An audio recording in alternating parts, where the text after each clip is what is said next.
তো বিকাশ রঞ্জন ভট্টাচার্যকে নিয়ে একেবারে মিম তৈরি হচ্ছে। কখনো তাকে বলা হচ্ছে চাকরি খেগো, আবার তাকে বলা হচ্ছে তিনি কেন আপিল করেছিলেন আদালতে। মানে সব দোষ এখন বিকাশ রঞ্জন ভট্টাচার্যের ঘাড়েই চাপানো হচ্ছে। বিকাশ রঞ্জন ভট্টাচার্য তো কোনো আপিল করেননি।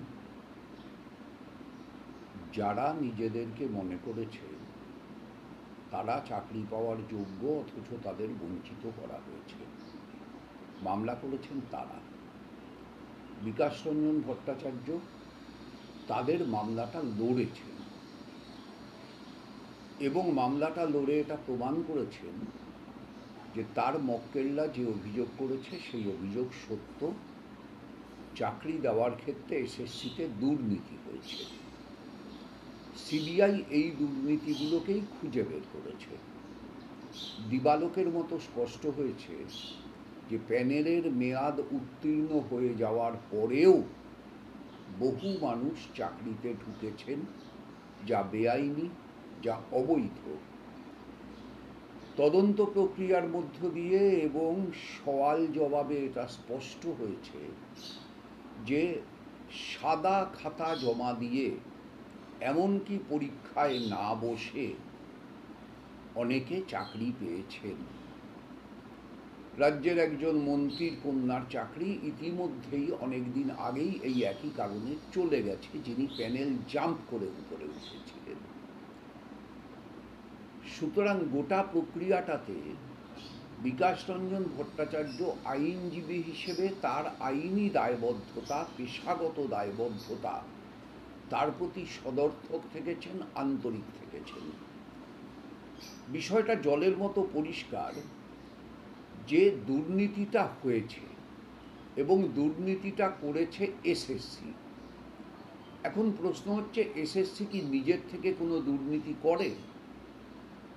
এই সরকার আসার সময় এসএসসির যিনি চেয়ারম্যান ছিলেন চিত্তরঞ্জন মণ্ডল, তিনি প্রকাশ করে দিয়েছেন যে তিনি চেয়ারম্যান পদ থেকে ইস্তফা দিয়েছিলেন তার কারণ একটাই, যে বহু মন্ত্রীদের চাপ তার উপরে আসছিল, একে চাকরি দিতে হবে, তাকে চাকরি দিতে হবে। এমনকি চিত্তরঞ্জন মণ্ডলের কথায় মন্ত্রীরা তাদের ড্রাইভারদেরকে দিয়েও চিত্তরঞ্জন মণ্ডলের কাছে চিরকুট পাঠাতেন কাদের চাকরি দেওয়ার কথা তাদের সাহেব বলেছেন এই ইনফরমেশন জানানোর জন্য। চিত্তরঞ্জন মণ্ডল পদত্যাগ করে চলে গেলেন, অন্য একজন এসএসসির চেয়ারম্যান হলেন, কিন্তু তিনি মাত্র 2.5 মাস থাকলেন। 2.5 মাস বাদে সুবীরেশ ভট্টাচার্য, যিনি একই সঙ্গে একটি কলেজের অধ্যক্ষ এবং আরও 2টি কলেজের গভর্নিং বডির সঙ্গে যুক্ত, তাকে এসএসসির চেয়ারম্যান করে নিয়ে আসা হলো। 1-2 বছরের জন্য না, পর্যায়ক্রমে 5 বছর তিনি এই 3টে পদ থাকলেন। কেন? দেশে কি এসএসসির চেয়ারম্যান হওয়ার মতো মানুষের অভাব পড়িয়াছিল? সম্ভবত না। তাহলে যে লোকটা একটা কলেজের অধ্যক্ষ, যে লোকটা উত্তরবঙ্গের 2টি কলেজের গভর্নিং বডির সঙ্গে যুক্ত, সেই লোকটাকে কলকাতার এসএসসি অফিসে চেয়ারম্যান হিসাবে বসিয়ে রাখা মানে উত্তরবঙ্গের সেই 2টো কলেজকে বঞ্চিত করা, ইচ্ছাকৃত। তাহলে ইচ্ছাকৃতভাবে সুবীরেশ ভট্টাচার্য, যিনি পরে জেলে গেছেন, তাকে নিয়ে আসা হলো। এবং সেই সুবীরেশ ভট্টাচার্য ছিলেন প্রাক্তন শিক্ষামন্ত্রী পার্থ চট্টোপাধ্যায়ের অত্যন্ত ঘনিষ্ঠ লোকেদের একজন। এখন বোঝা যাচ্ছে সুবীরেশ ভট্টাচার্যের ভাগ দিয়েই গোটা দুর্নীতিটা সংগঠিত করা হয়েছিল। বিকাশ রঞ্জন ভট্টাচার্য কিংবা তার আগে জাস্টিস থাকাকালীন অভিজিৎ গাঙ্গুলি কিংবা পরবর্তীকালে জাস্টিস যারা হয়েছিলেন, তারা প্রত্যেকে বারবার এসএসসির কাছে যোগ্য এবং অযোগ্যদের তালিকা চেয়েছেন। সিবিআই স্পষ্ট করে দিয়েছে যারা প্যানেলের মেয়াদ উত্তীর্ণ হওয়ার পরে চাকরি পেয়েছেন তাদের নামের তালিকা কোথায়, তার আগে যারা কাজ পেয়েছেন তাদের মেরিট লিস্ট কোথায়, তাদের ওএমআর সিট কোথায়? এসএসসি জানিয়েছে ওএমআর সিট নষ্ট করে দেওয়া হয়েছে। এতদিন আইন ছিল ওএমআর সিট 20 বছর পর্যন্ত সংরক্ষিত রাখার। হঠাৎ করে এই পার্টিকুলার কেসে আইন পরিবর্তন করে 1 বছর ওএমআর সিট রাখলেই চলবে, এই সিদ্ধান্তে সরকার এলেন কেন? কোন উদ্দেশ্যে? সৎ উদ্দেশ্যে না অসৎ উদ্দেশ্যে? সুপ্রিম কোর্টের রায়ে প্রমাণিত অসৎ উদ্দেশ্যে। ওএমআর সিট নষ্ট হয়ে গেল। এক অদ্ভুত সরকার, যে সরকারের আমলে আপনি দেখবেন আরজি করের মেয়েটার দেহ পুড়ে গেল, ওএমআর সিট নষ্ট হয়ে গেল, সারদার তদন্তের ফাইল হারিয়ে গেল। এই সব হারিয়ে যাওয়া, পুড়ে যাওয়া সব ঘটছে এই সরকারের আমলে। দেশে তো এতগুলো রাজ্যের এতগুলো সরকার আছে, এই রাজ্যেও তো এই সরকারের আগে এতগুলো সরকার ছিল। তাদের কারো ক্ষেত্রে ফাইল হারিয়ে যাওয়া, ওএমআর সিট পুড়ে যাওয়া কিংবা কোনো সরকারি জরুরি কাগজ পুড়ে যাওয়া, এর এত ভুরি ভুরি উদাহরণ তো নেই। আবার যারা বললেন ওএমআর সিট নেই তাদের কাছে, তারাই আবার এই 2025 সালের ফেব্রুয়ারি মাসে একজনকে আরটিআই যিনি করেছিলেন তার পরিপ্রেক্ষিতে তাকে ওএমআর সিট দিলেন।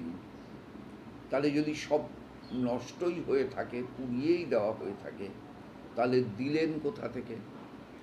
তার মানে দেওয়ার একটা জায়গা ছিল, আমি ধরে নিচ্ছি দেওয়ার সেই জায়গাটা এখনো আছে। তাহলে সেই জায়গাটা অনুযায়ী যদি সকলের ওএমআর সিটের কপিটা দিয়ে দেওয়া হয়, তাহলে তো দুধ কা দুধ পানি কা পানি সহজ হয়ে যায়, কে যোগ্য কে অযোগ্য সহজ হয়ে যায়। কিন্তু এসএসসি কোর্টের প্রশ্নের উত্তরে একটা অদ্ভুত কথা বলল যে অযোগ্যগুলোকে সিবিআই চিহ্নিত করেছে সেগুলোকে আমরা অযোগ্য বলে ধরে নিচ্ছি। বিচারক জিজ্ঞেস করলেন বাকিরা কি সকলে যোগ্য? এসএসসি উত্তর দিল তা বলতে পারবো না।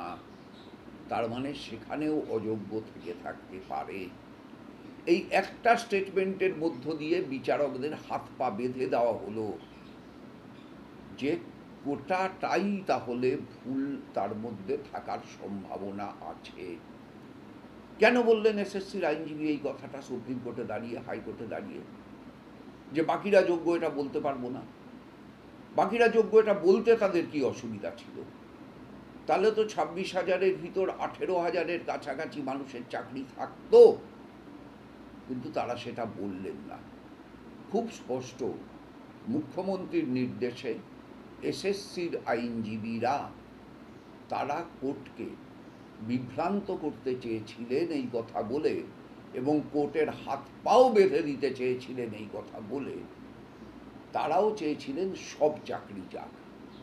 কেন চেয়েছিলেন? কারণ যদি কোর্ট শুধু যোগ্যদের চাকরিতে বহাল রাখত, তাহলে যারা যারা ঘুরপথে বেআইনি পথে তৃণমূলের নেতাদের, মন্ত্রীদের, আমলাদের, তৃণমূলের দলীয় সংগঠকদের, পঞ্চায়েতের প্রধানদের, পৌরসভার চেয়ারম্যান ইন কাউন্সিলরদের, চেয়ারম্যানদের, বিধায়কদের আমচা চামচাদের হাতে টাকা দিয়ে চাকরিটা সংগ্রহ করেছেন, সেই নামগুলো প্রকাশ্যে চলে আসতো। আর একবার সেই নামগুলো প্রকাশ্যে চলে এলে তারা যাদের যাদের টাকা দিয়েছেন তাদের চিহ্নিত করাটা সহজ হতো। আপনারা সাংবাদিকরা গিয়ে তাদের জিজ্ঞেস করতেন আপনি কাকে টাকা দিয়েছেন বলুন। একজন বলতো না, দুজন বলতো না, কিন্তু কেউ কেউ বলতো।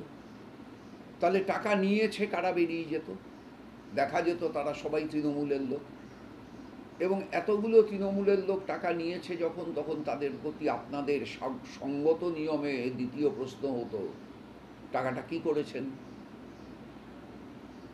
সে কি বলতে পারতো 75 ভাগ দিয়েছি, 25 ভাগ রেখেছি?